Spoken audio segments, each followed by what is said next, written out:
Hey guys, Pat here, along with Kaylin. Hi, what's up? So, after being very tired after the TooManyGames Expo we just attended last weekend, there was a lot that happened. Absolutely.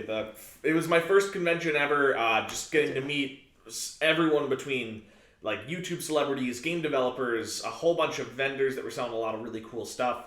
The event was fantastic, and I would totally recommend that you guys end up checking it out. Just spoilers now, we are definitely attending next year. Like, absolutely. It's not even a question at this point. The more question is, we're going to bring in more people this time. It's just a question on who. Absolutely. So, really quickly, before we go on, I do want to thank Screenwave Media for not only setting us up with the free passes, but getting us to the Screenwave after party, where we got to meet a lot more people in high densities. And in particular, Justin, my boss, who got all that set up for us. He's great. He's a beautiful human being, and I've only just now met him. So Thank you, Justin, if you're watching this. You were fantastic to us and fantastic to everyone you work with. So basically what we're going to do is talk about each day of the con. For us, Thursday through Sunday. And then at the end, we will show you the loot that we all got from there. So. Absolutely. So I want to start by saying that if you're going to Philadelphia to see TooManyGames, there are two hotels you should really shoot for. If you want to spend more money, the Hilton. If you're okay with like flying middle of the road, go the Hampton. Where we stayed was somewhere called the Mainstay Inn on Bridge Street. Was not a bad hotel. The reason we recommend that you don't, however, is because you'll have to cut out a lot of bus fare and Uber fare if you just stay at the Hampton or Hilton. Yeah, sorry, go ahead. Yeah, the Mainstay Inn is fine if you're going like a last minute. Mm-hmm. That works perfectly fine if you will. If you can though, the Hampton or Hilton is probably your preferred method for TooManyGames. The Expo Center is a hot 10 minutes away. So really walking between your hotel and the Expo Center is very easy. It's surrounded by good food. There's a Wendy's, a Wawa's, and a Buffalo Wild Wings right by the hotels. Mm-hmm. So you're never truly out of touch with anything. Yeah. So speaking of things, Pat, why don't you describe our way down there? Okay, so Thursday, our flight was at 2. So we left here at around 11, since we usually leave about 3 hours early for a flight. But I gotta say, though, that morning went by so slowly. Oh my god. Absolutely. Like my family just decided, okay, screw it, we're just going to go grab breakfast somewhere just to speed up the time, because this is taking way too long. I agree. But the drive down was honestly not bad. We got to the airport relatively fast, no hiccups or anything, though.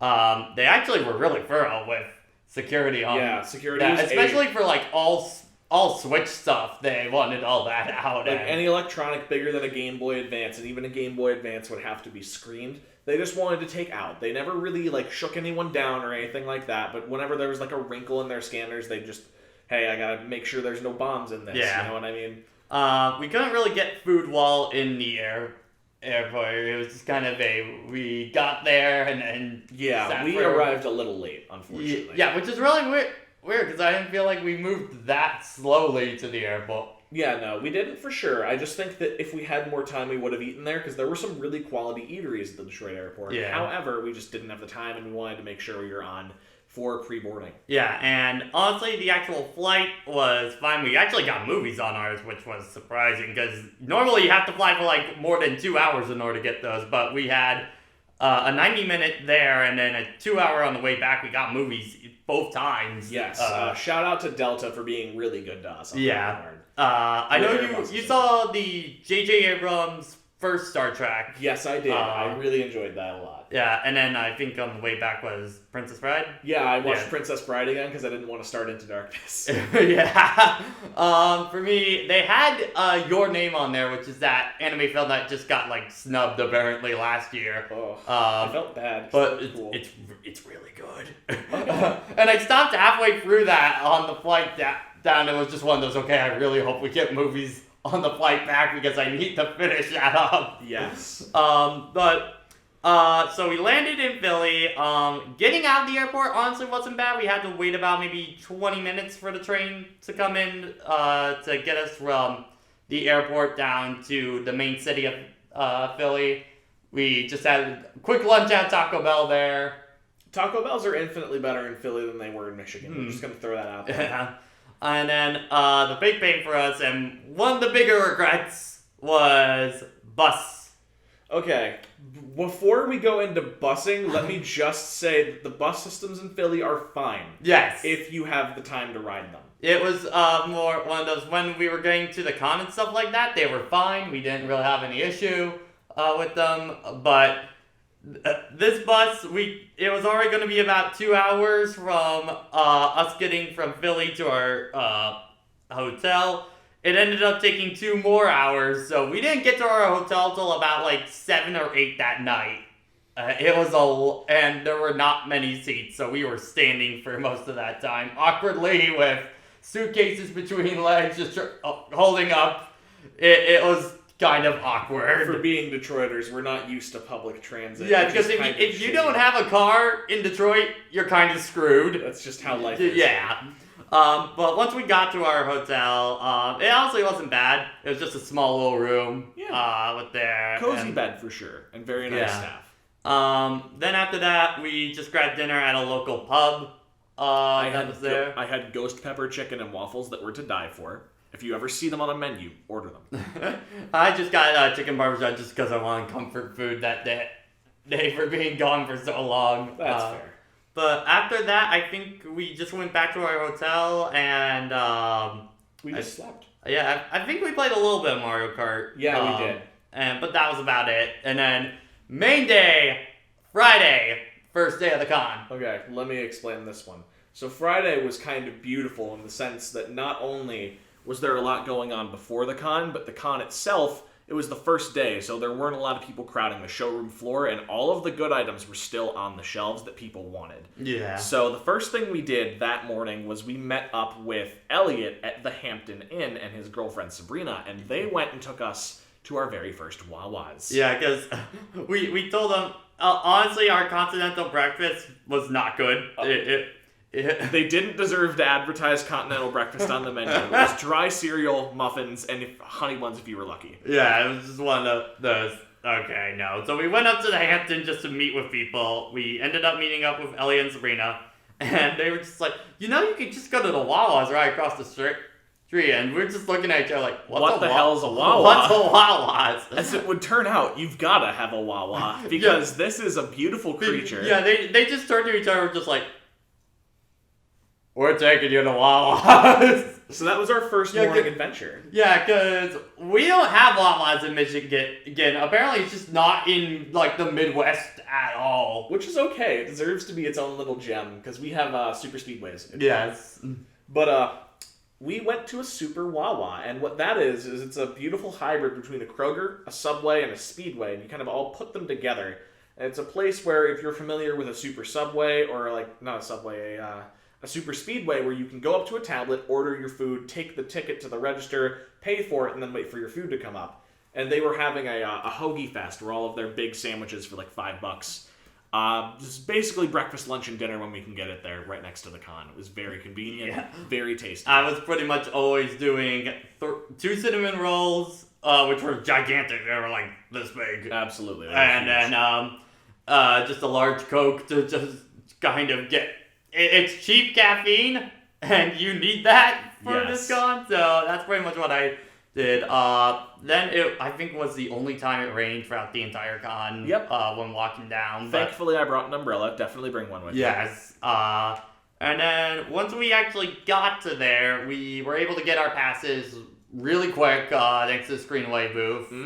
For sure. And then after that, we went to this fun center that's right across the street from there for the FTCR meetup there. And the Find a Computer Room guys were great company throughout the entire weekend. Full confession, I had only watched their content once before going there, so I wasn't sure what I was in for, but I had a really great time. Just all the guys were super happy to see the people that they were fans with, and just hang out for a bit. Although they did put me on the spot that one time. Like, what was that actor they watched? They wanted you to impersonate Ntom64, who's from Hellfire Comms. Okay. I would not expect you to know that. I didn't know who that was, so I just was like deer in headlightsing for a second, and I was like, what do I do? And who piped up and said, just sound pompous and British? I think that was Gareth, probably. Yeah. Most likely. So I tried that, and it worked for a little bit, I guess. But yeah, it was great. I got to meet up with Makoto's fan, TJ, who, God, plus TJs are the guy's amazing just to be with company. And then I met the Golden Bolt there as well, who I've seen on Twitter a lot. I didn't know who he was, but he actually is a fan of my channel, so that was kind of nice to see. Then we just hanged out there, talked for a long time. It was fun. Then we got in a little early into the actual convention, and I was kind of surprised because too many games I always hear about, the show floor and that, and I didn't quite realize that the show floor is the convention. Like, you walk into this beautiful warehouse, and it's just full, ceiling to ceiling, with indie games, free to play on one side. The whole thing is just littered with things to buy. It was glorious. Yeah, so pretty much Friday was the biggest shopping day we had, because it was pretty much, we picked one corner and just zigzagged our way through the entire thing, just seeing first if there was anything we wanted to buy, and then just going through and then getting all those deals, trying to find the best ones. Through there. I mostly bought games throughout. I didn't actually buy anything until the back left corner, and then it all went downhill from there, money-wise. Yeah, no, for sure. I was really impressed with the selection there. I was hunting for some really obscure games, and they just had them. So day one was mostly spent getting the things we knew were going to be gone. Yeah, I knew there was a Mega Man 3 cart. We'll get to the loot later, but there was one that was $25. I was like, yeah, this is the cheapest I've ever seen this. I'm buying this immediately. Absolutely. So, after we went through the shopping district, I think we hit up the free play arcade, which was pretty much stuff like Third Strike, Marvel vs. Capcom 2, and there was a Soul Calibur 1 machine. With no block.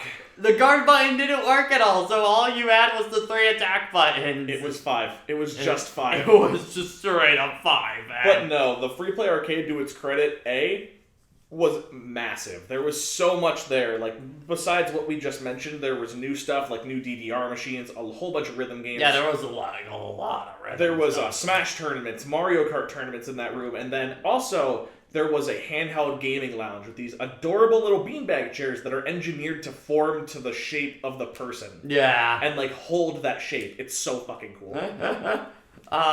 But after that, I think it was about panel time. Yep, it was definitely panel time, and I dragged into a Monster Hunter panel. I knew there was going to be no talking my way out of that, so just accept it. You had a good time. It was a really well done run panel. It was done by Monster Hunter New York, which is a group that's officially sponsored by Capcom for their thing, and it was a really well ran panel. Honestly. Yeah, shout out to one of their administrators wearing a dress. Absolutely fantastic. I have pictures that I'll send to Pat so we can show them up, but oh my god, what a panel. They spend most of their time talking about how to build communities for things that you enjoy, as opposed to Monster Hunter, but they still talked about Monster Hunter. And their whole thing was that, hey, we're just a bunch of people that decided we want to do this, and if you know what you're doing and sort of understand the landscape you're getting into, you're going to be fine, and you can do stuff like this. Yeah, and then we went pretty much from there straight to Cosplay Pro Wrestling, which, that was a time. I watched Deadpool come up next to Patrick, shake a can of citrus soda around, have 6 of them just drop and shatter, and we almost got splashed. And then I found a guy in the audience with beer, and then he ran up to that guy, and they both looked at each other. They got up, and they were like, ah! And they just dumped it all over their heads, and then he jumped onto stage, and I think beat up Team Rocket. Yeah, it was pretty much exactly as you think. Cosplayers come up and do different wrestling matches. That was as WWE as it gets. It was really cool. It was Sub-Zero versus Ryu, and then Pikachu versus Sylveon. Sylveon was just a really big guy in a thong. Yeah. I loved it. And then it was Deadpool and then later Harley Quinn versus Team Rocket. Yep. And then Wario Bros versus Mega Man and Mega Ran. Who was a musician. Yeah. Who was playing that week, and it was so cool because they like had to teach the musician wrestling moves. And it was fantastic. The crowd was completely getting into it. It was a great time. It was, oh my god. Like, some of it may have been really fake looking, but the whole premise was great. Yeah. Then was Antude's Hacking the Blue Blur panel, which unfortunately was just one of those. No offense to Antude at all, but it was one of those. They scheduled this panel at such a horrible time, and he talked about it during the panel. You have a Sonic themed panel, and 30 minutes from that is Crush 40 performing. Let's face it, everyone's gonna go to the Crush 40 one. So they all got up and left. And then when at his panel, they didn't have a VGA out for the projector, which is what his laptop uses.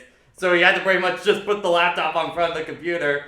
It wasn't too much about hacking of Sonic games. It was just more, let's talk about Sonic for half an hour until Crush 40 performed. It was a really chill panel. Yeah, it was pretty much just a hangout, just talk about Sonic for 30 minutes and then head straight to Crush 40, which was only John Gioli. They didn't have,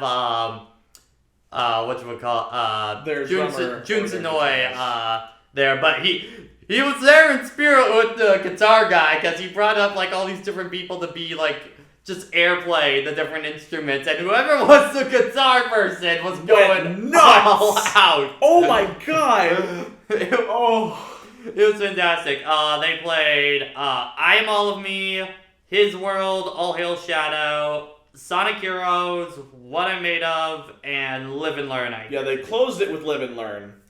Which was funny because after What I'm Made Of, oh, it's turning really dark. Hold on, 1 minute. It was funny for Crush 40 because after What I'm Made Of, I just turned to you and was like, okay, real quick, what's your favorite Crush 40 song? Opening note of Live and Learn Play. I was like this. That's because I was totally blanking. I was like, oh god, I haven't listened to them in like 2 years. Oh shit. And then Live and Learn starts playing and I was like, easy out. But after that, we head straight up for the Hilton for the Screenwave after party. Yes. Which was fantastic besides the DJ. Okay, explain that. Okay, so Vert was originally supposed to be our DJ, aka Jake Kaufman, the guy who's composed Shovel Knight, Shantae, Mighty Switch Force, all that good stuff. He couldn't attend the last minute, so they got someone else in, and he was not very good. He was okay. He was passable for noise. Yeah. But I had to kind of go out of the room to talk to a lot of people when I did. But they gave us a bunch of free pizza. They would give us these tokens, and they gave us 2 of them, and you were able to get a drink from the bar for each one that you used. For free. Yeah. So that happened. I was able to meet up with a bunch of YouTubers there.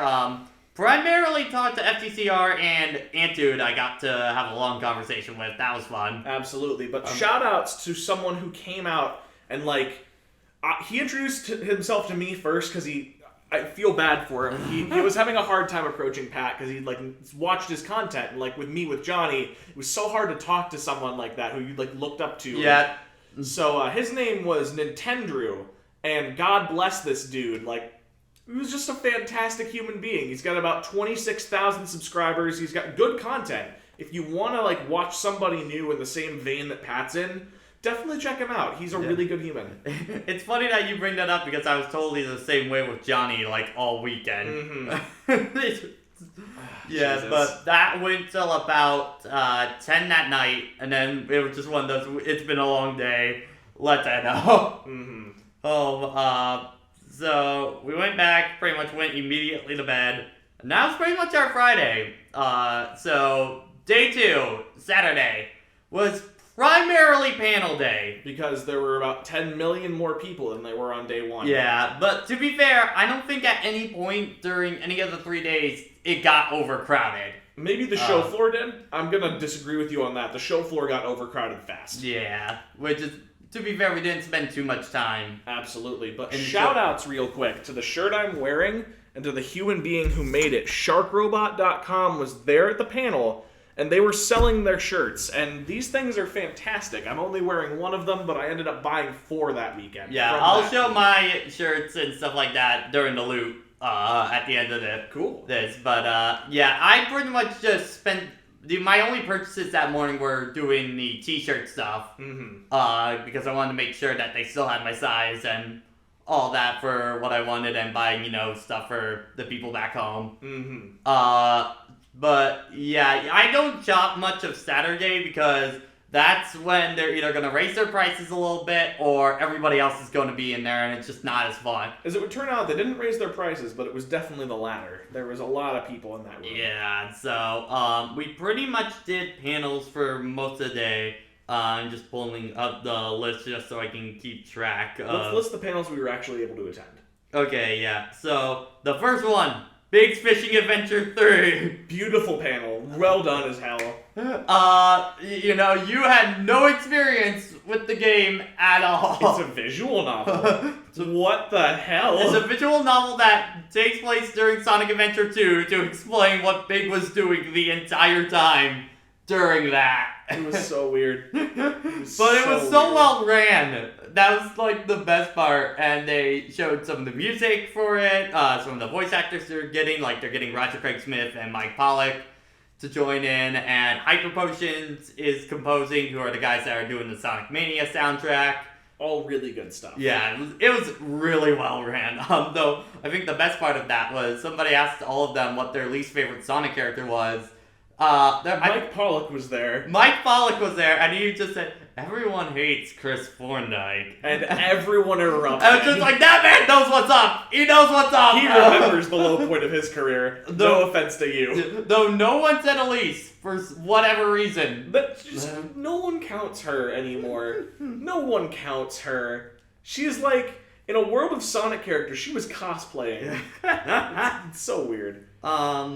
But after that, we attempted to get into a panel. What was the name of that? It was the great Sonic debate of Rise of Lyric versus Sonic 06. Unfortunately, that was FTCR's panel. But the big problem, they were given panel room 3. Which is the smallest panel room. It's like a supplies closet, pretty much. It was where we had the Monster Hunter panel. Yeah. It could fit like 30 people. And the problem is, FTCR was there, and Johnny were there. And you can't expect less than 50 people at least to show up. Yeah, and we were right before the cutoff.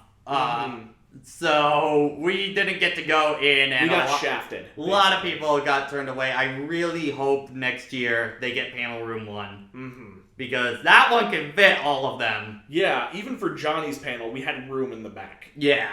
It was very nice. So, that was probably the biggest disappointment of day 2. Was not being able to go to that panel, unfortunately. Although I do want to mention that both the FTCR guys and Johnny did, acknowledge the fact that it was a small panel room, they didn't really have a lot of control over it, and they wished as well that they could have gotten more people in there. So at the very least, there was acknowledgement there, and we're not trying to bash them. So I think after that, we mainly went back to the indie booth thing, which I guess now we can talk about some of the indie stuff that we played there. Absolutely. I think my 2 highlights, my absolute favorite game that was played there was one called Starry Night, which is being developed by a Smash player, Nani. And if you think of stuff like Mega Man X, Kirby, Freedom Planet, that kind of style of movement and stuff like that, it's basically like that. You have Mega Man X kind of dashing, you dive kick enemies, fight them very similar to Freedom Planet. It was a great time. I enjoyed it and I sucked at it. I got really into that. I definitely went back there like 2 or 3 times throughout the event. That one was fantastic. Don't have a release date yet or anything like that, but I'm definitely keeping my eye on that. Absolutely. My favorite was the one that there was a board game there called Fire Tower. I don't remember the names of the developers, and I'm sorry about that, but Fire Tower was a very solid 4-player game that lasts about 15 minutes where you control the direction of a blazing forest fire, and you have to keep it away from your tower while simultaneously burning down the other 3. It's extremely competitive, and it quickly turns into just who can screw who the hardest, fastest.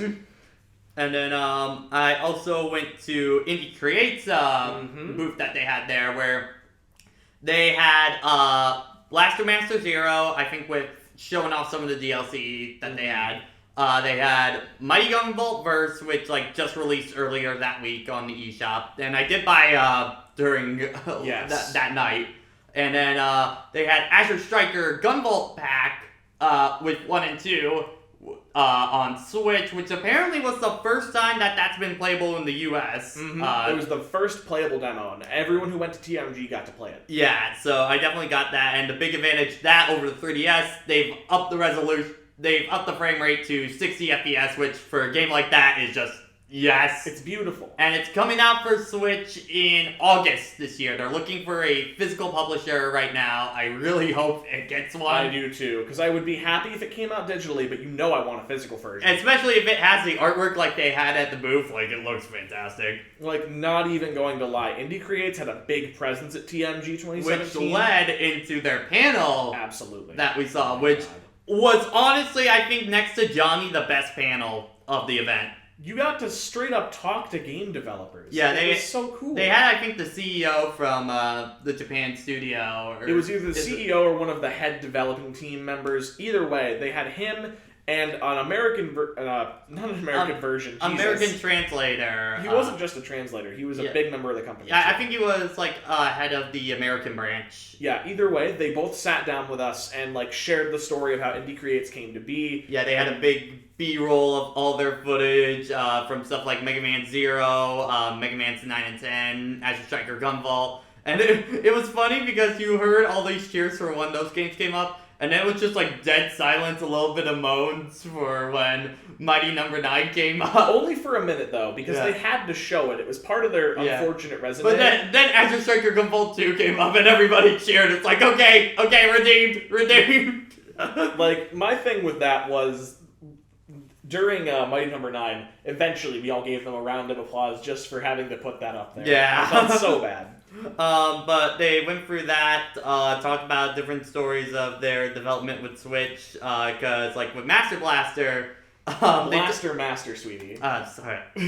It's been a long weekend. But they talked about how the guy from the American branch apparently threw his back out at E3, and that apparently got a conversation going with Sunsoft and Indie Creates. With Nintendo. Yeah. So if he didn't throw out his back, Blaster Master would probably not have happened. It's incredible. And they originally were developing it for 3DS, and then got it when they got a Switch development kit. They were able to port that pretty easily over, though they didn't have a Pro controller at the time, so they couldn't develop that in, which is why for the first week of that game being out, it didn't have Pro controller support. It was sad. But they showed off the trailer for that. It's now reached 800,000 downloads. They had artwork for that, which was great. They showed the trailer for Mighty Gunvolt, again, since that released earlier that week. And then they had the full trailer for the Striker pack. Full disclosure, Mighty Gunvolt's very fun. Yeah, it's really fun. It's only $10 on the eShop. Pick it up if you can. But from there... we grabbed lunch at this amazing bar that was right down the street by the Target. I forget what the name of it was. The name doesn't matter. What's important is that they had really good food. Yeah, I got fish and chips. What'd you get? I got a crab cake sandwich that was to kill for. And then from there, we got a gigantic cookie brownie crumble thing with ice cream and chocolate and caramel. It was diabetes galore, and it was delicious. But yeah, from there, it was about 3, and then we got back at 4, and then we staked out Johnny's panel, because a lot of other people were there. We knew that was going to be the most popular panel of the entire event. And it was. And really well ran by Johnny. Usually it's just a Q&A that he does. This year, he debuted a review there, and it was the Knuckles Chaotix review that just went live a few days ago. Seeing that live is so much fun. The crowd was great for that. Everybody was clapping during the intro sequence. One guy in our row got up and started dancing. I really hope someone has footage of that guy. They don't. but I'll tell you right now, it was just as good as you think it was. It was really cool. Like, the energy in that room was just so great. Honestly, that panel was really well run. And then you ran a Q&A for the rest of it, but it was still really, really cool. Yeah. I'm trying to remember, did we do anything else that day? After that, we kind of just relaxed for a bit. Yeah. And then we attended Mr. Creepypasta's panel. Yeah, it was Mr. Creepypasta later that night. Mm-hmm. Because I think we went just back to Hampton Yes, we to chill. Because I had to record Platformia stuff. That's why. Which I guess I can finally say that I am going to be part of Platformia as both a streamer and a co-host. Can't say what I'm playing yet, but you'll find out soon enough. He's doing good. Yeah. So we went to Mr. Creepypasta that night. That was a fine panel. And then pretty much head home from there.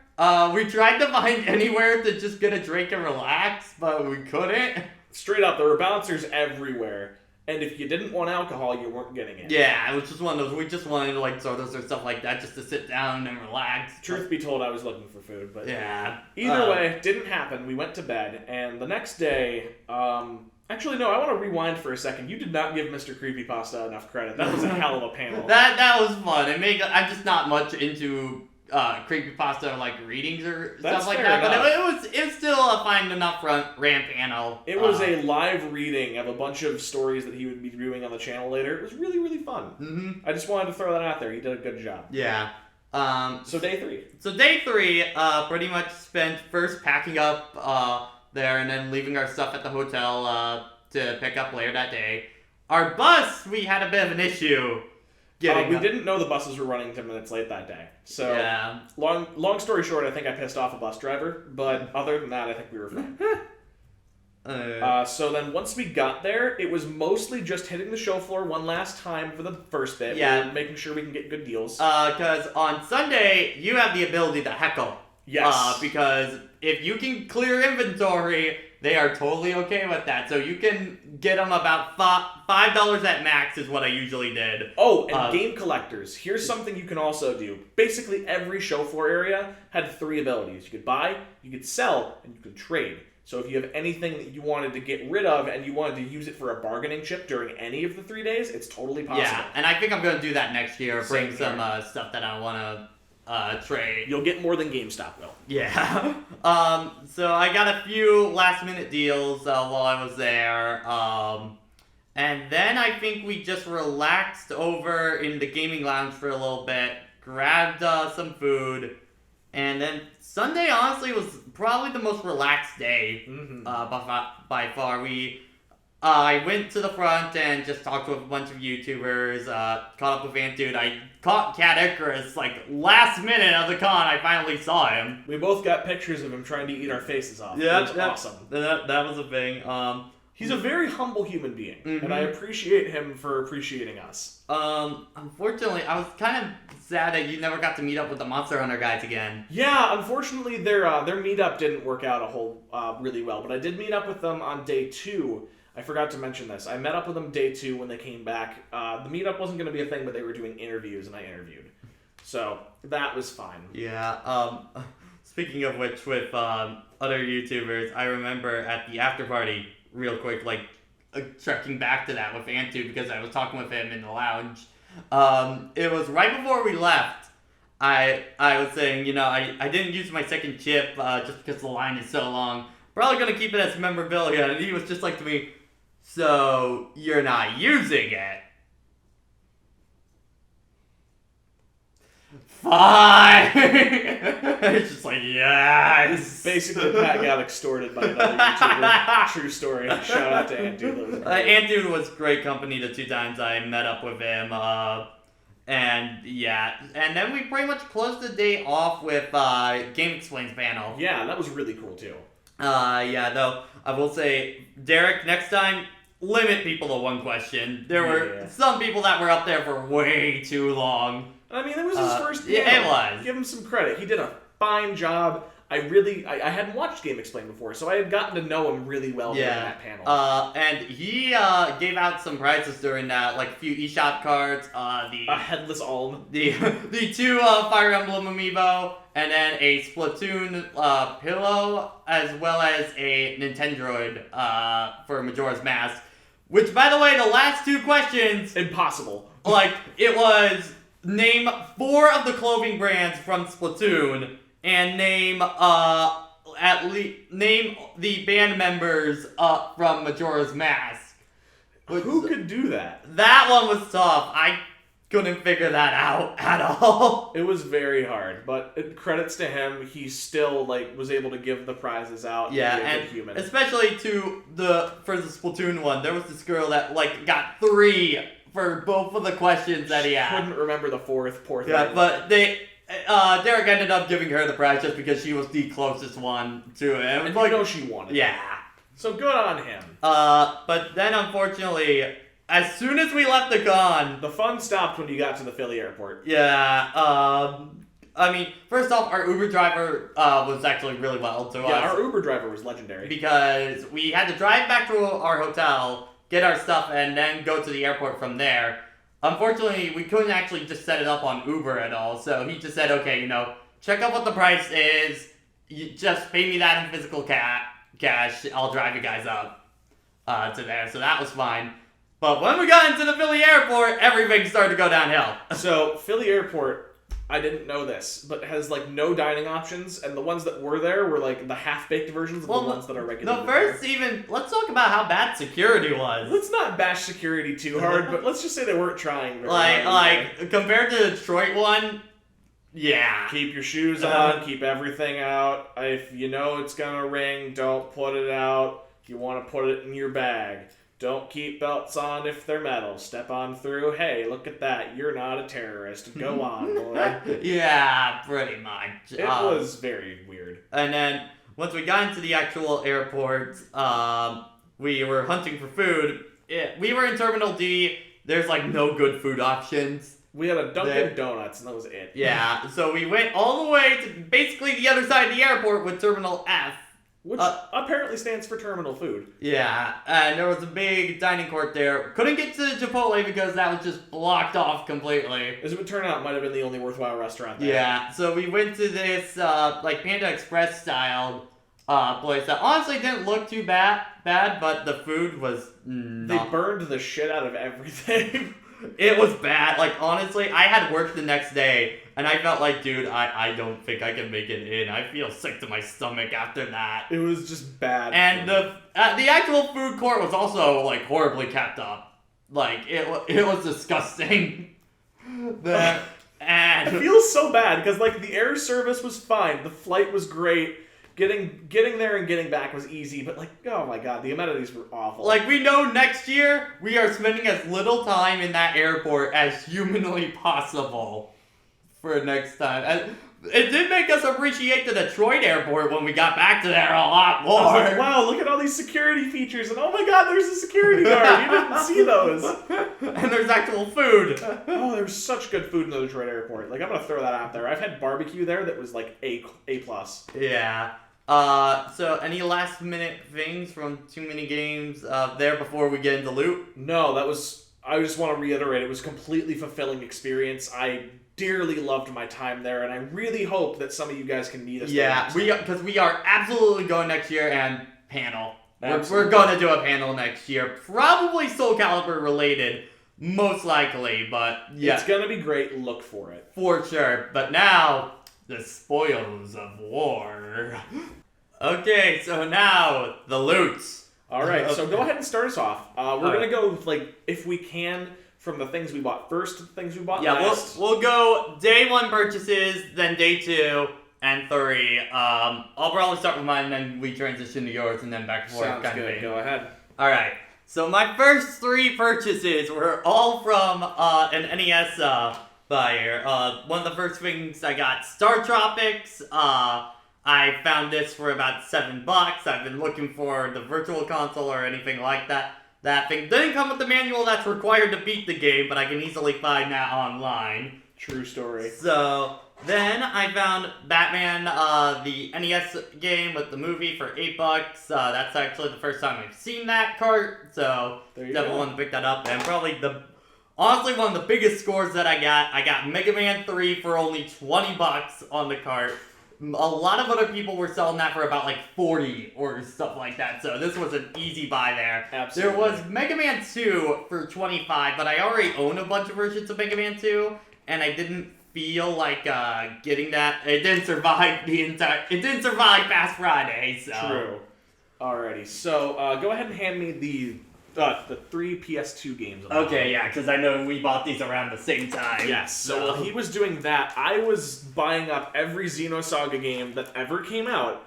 I've got the red Greatest Hits edition of Xenosaga 1 for 10, I got Xenosaga 2 for 12, and I got Xenosaga 3 for 60, which is around the average buying price, so I was happy to find them. But the reason that I've been wanting these for so long is just because they were some of the first PS2 games I was aware of, and some of the first I wanted to start finding, but they were astronomically too high for me online. So finding the complete set for less than 100, in my opinion, was definitely worth it. Yeah. Then my next two purchases were both GameCube related at different stores, but Mario Power Tennis, I've rented this for a long time. I haven't been able to actually buy it yet. So this for multiplayer nights, definitely. And then the one I was really happy to finally get, Star Fox Assault.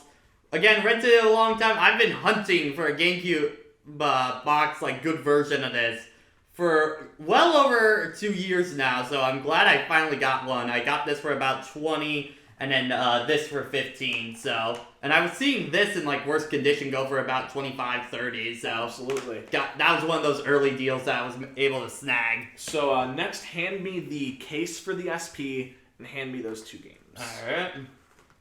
So admittedly, there was one area where I got screwed, and that was I bought a copy of Monster Hunter, the original, on PS2 for $15. This was out of case, and later in the convention, I was able to see one in case for the same price. That was the only time I got really screwed, and I felt bad, and I still feel bad. But I also bought Guitar Hero 3 Legends of Rock for the Wii. It's a game that I used to own, but like most stupid children, sold it to GameStop, our Lord and Savior, because I needed money for Metroid Other M. Kill me. But the best purchase that day was the one I didn't make. Patrick had bought these for my birthday. I bought a Game Boy Advance SP Cobalt Blue with a backlight, and this kind of has a story behind it because when I bought the system, I had every intention of replacing what had been lost when I was 5. I had a dog named Riley. She was a little attention thing. And 2 a.m. one morning, I hear chewing. And I get up and I look around. My poor Cobalt Blue Game Boy Advance was being torn to shreds by a merciless dog who just wanted cuddles. So that's how I lost my first Game Boy. And this is just very nice to have back. Just generally speaking, it's such a huge part of my childhood, and I love to have it. Alright, and then my other 2 purchases I got, which, quick story on that was, Galen's birthday was about 2 weeks ago, so I told him, okay, anything within $60 I will buy for you. He's such a sweetheart. Alright, and then my other 2 day 1 purchases, Muramasa and the Demon Blade. I've been hunting for this one for a while. Glad I finally got it. It's in pretty good condition too. It was all in the plastic wrap and everything. And then another big steal, Leaf Green, for $20. The cheapest I've seen that go for. And I was worried that the safe battery was dead. No, it still works, which is amazing. So that was definitely a big steal for me that day. Okay, go ahead and hand me those Game Boy games. Alright. So, obviously I bought a Game Boy, so I wanted games to play with it. And the 4 that I picked up, actually the 5, one of them is in my Game Boy right now, so I won't bother to get it, but it was Mario Pinball Land. And just with the story when I was 5, another game that my whole family enjoyed, actually, and I've got another story. My poor mother, God bless her and rest her soul, she loved this game so much. She had her own Game Boy to play it. It was a red Game Boy Advance SP with a backlight. And this is all she would play for like a month. And she was devastated when the dog tore it up. So I had to get it. It was only $10. It still plays phenomenally. And it's just a really good game of pinball for someone who's like looking for an entry-level game. But the next game I bought for it was the original Mega Man Battle Network. I have looked for this particular cart for a very long time. I only got it for $30, which is crazy to me. Yeah, because they usually go for a lot more. Yeah, it's in basically perfect condition. There's some peeling on the label, but that's just about it, and that's not something I care about. Which, by the way, shout out, there was an amazing Game Boy Advance vendor that was there that we basically got all our Game Boy Advance games from. I don't remember the name of the vendor. I don't remember it, but it's like if we go back next year, I can identify exactly who it was. Yeah. So unfortunately, this is one game that desperately got the screwed. This is an original copy of Tetris that got mauled. It's got some caked in dirt, some definite label tearing, but it plays just fine. And I've always wanted to own a version of Game Boy Tetris because this is something my cousins and I used to play. Yeah, I got mine when I got my original Game Boy at a garage sale. Absolutely. So this is a baby to be I treasured. did see an NES version of Tetris for $5, but I'm getting Puyo Puyo Tetris later this month, most likely, so it's kind of one of those, Yeah. And then I picked up Tetris 2 for around the same price. They were both about $5. Tetris 2 is weird. This is so weird. Because it's like all different blocks and that kind of thing. It's just very strange. But I enjoyed it. And my last Game Boy game I bought was Donkey Kong Country 3. This is one of those games I owned when I was a kid. But what I liked about this one the most is that my friends and I would always get on each other for who could get the farthest in the least amount of time. Wow, look at that. You got all the secret caves. It was something we obsessed over on the playground. And I love to have it back. It was only $10. And was that day 2 or? It was day 3. Okay. So go ahead with yours. Alright, so day 2 stuff. It was primarily all merch this day. And Yep. I bought a lot of my Shark Robot t-shirts that day as well. I got a Cowboy Bebop belt and some other things that I won't show off here just because it was a lot. Okay, so first up was this Shantae shirt. Managed to get this and a few copies of it for friends back at home. It's one of the only Shantae merch that I could find throughout the entire event. As well as this one. There we go. Bill Cipher, This Is Fine. Fine, which I couldn't pass off. That one was really well designed. And they had a deal where if you got 2 or 3 shirts, you would get a poster. So I got this Splatoon poster right here of Callie and Marie at a concert thing. I'm going to put it out there. His made it through, mine didn't. My poster got destroyed, but it was a really good version of a Mewtwo. Using a psychic type attack. It's so cool. And then, this is technically day 3, but it goes along with it. I saw this at one of the first vendors, Splatoon, and I knew I had to get this one. It looks so great. Right, this one's easily getting framed up. Yep. It was just one of those, everyone I talked to that was a Splatoon fan there was just like, yes. It's pretty glorious. Alright. So go ahead and hand me my last things. Okay. So day 3 purchases for me were sparse because I didn't have a lot of money left, unfortunately. I blew too much. But I've got a copy of Metal Gear Solid 4, the movie, Part 2. I'm on the hunt for Part 1. But I'm such a Metal Gear fan that this had to be in my collection. So that's pretty much all the cutscenes? I think so. Other than that, it may be it could be a documentary. I don't know much about this, so I haven't booted it up to check. But I'm excited. At a retro game vendor, I found a copy of Custom Robo Arena for $25 in case with manual. This is a game that I loved when I still have. I played a lot of that one from the library and stuff like that. Yes, this game is still really fun for multiplayer nights if everyone has an original DS or a 3DS that can use download play. I got that for $25, definitely a good buy. I found a copy of Sealed, Deus Ex Human Revolution for $5. And this is a game I played a long time ago on the Xbox 360 and adored, so I knew I needed it for my PlayStation 3 too for that kind of price. This game is one of my favorite stealth action games to have come out during its generation, and even though the protagonist is kind of cardboard, the game's choices still felt impactful, and they still definitely changed the outcome of the story, which is something that's hard to find. And then I found Asura's Wrath for $13 sealed. Nice. This is something I've always wanted since I saw videos featuring it on YouTube. Actually, shout out to Josh Scorcher for one of his videos pointing it out. This is something I've always wanted in my collection. It never shows up at a GameStop, so I had to I had to get it online if I wanted it. And Yeah. I'm not a fan of online shipping. So I wanted to get it physically hand to hand, and that's what happened here. Only $13, original case. Has been used, but it has been resealed. Definitely a good buy. And that pretty much concludes my buying, but Pat still got some. I got about 4 things left here. So, first up, greatest hits version of Crash Wrath of Cortex. Make sure to get greatest hits because they improved the load times from this. Because if you know the original PS2 version, oh boy. So, got that for $5 because Crash is coming out next week. Might as well complete the collection there. Absolutely. And then I was able to get some of the stuff I was able to heckle down for. Kirby and the Amazing Mirror. They listed it for 15. I was able to heckle it down to 12 for that. In pretty much perfect condition for that. Another one I was able to heckle down, Okamiden. I love the first Okami, never got around to playing the sequel. They were listing this one for 20. I got it down to 17 for this one.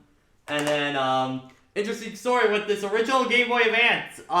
They were selling it for only 10 compared to the other ones that were like going for 20. And I was like, why? Apparently the only thing is that this battery pack is not the original one. But it's still a completely working battery pack just fine.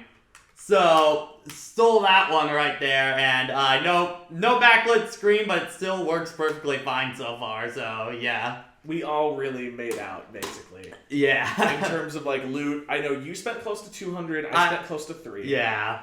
There are a lot of really quality things to spend your money on. There are a lot of people with a lot of passion projects, a lot of really cool shirts, a lot of good merch. I picked up a Monster Hunter pillow in the shape of the Palico head, and that came home for someone I care very dearly about. But other than that, final thoughts, friend? TMG was awesome. I had a great 3 days there, and absolutely coming back next year, so you can count on that. Yeah. Okay, I guess I can. Alright, go ahead. Alright, and really quick, before we go, I'm just going to announce a few different things. I am currently looking for a new person to do branding on my channel, so please contact me on Twitter or my business email if you are interested in helping me out there. We are going to try and start up Fire Emblem again whenever we can, basically when work allows me to, and then the Kirby Marathon's still going on, getting that all set, and then in the description down below, I am debating between either MagFest or MomoCon for another con to go to, besides TooManyGames next year. So let me know which one you want to go see for that. And anyway, that's going to do it for us with TooManyGames. See you next year. Catch you around, guys.